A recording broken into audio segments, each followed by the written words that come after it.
C'est l'heure de retrouver notre série Fallait-y penser.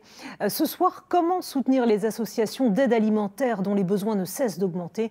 Eh bien, certains ont eu l'idée de se tourner vers le monde agricole pour compléter les dons des supermarchés. Angélique Etienne, Emmanuel Gambette.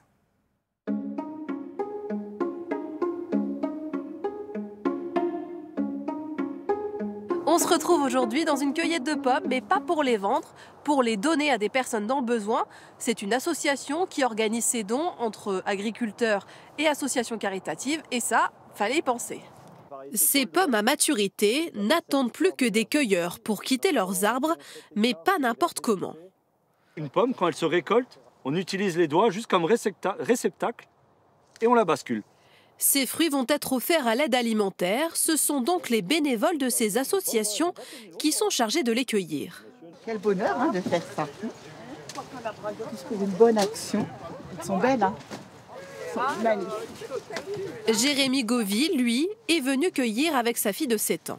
C'est pour la sensibiliser au bien manger pour tous et aussi sur la solidarité, ce qui est très important.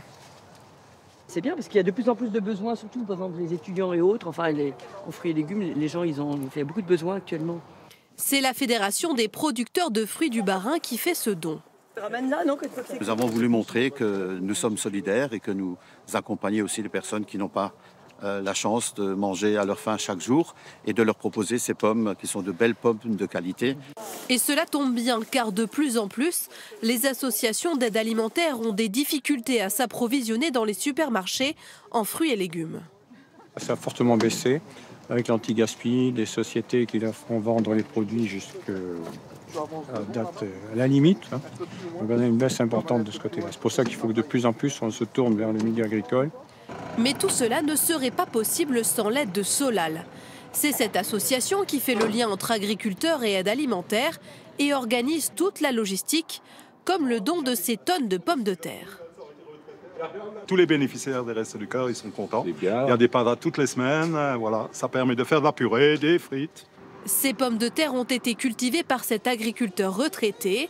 Il a repris du service cette année uniquement pour faire ce don, aidé pour la récolte par des voisins producteurs. L'idée, ça serait aussi de travailler en commun sur des petits projets comme ça. Sympa. Ça fait pas trop lourd pour chacun. Si chacun y met un tout petit peu de sa bonne volonté, on peut faire énormément de choses. Car tous les dons sont les bienvenus, peu importe la variété ou la taille. Est-ce que je peux donner ça ou pas? Est-ce que ça a intérêt? Il y a toujours un intérêt. Avec Solal, il n'y a pas de petits dons. Qu'on donne une cagette ou une palette, on est content et les associations d'aide alimentaire nous diront merci. Depuis sa création en 2021, l'association a permis le don de 532 tonnes de nourriture en Alsace, soit l'équivalent d'1 million de repas. Et si vous aussi, vous avez une initiative, écrivez-nous par mail à cette adresse.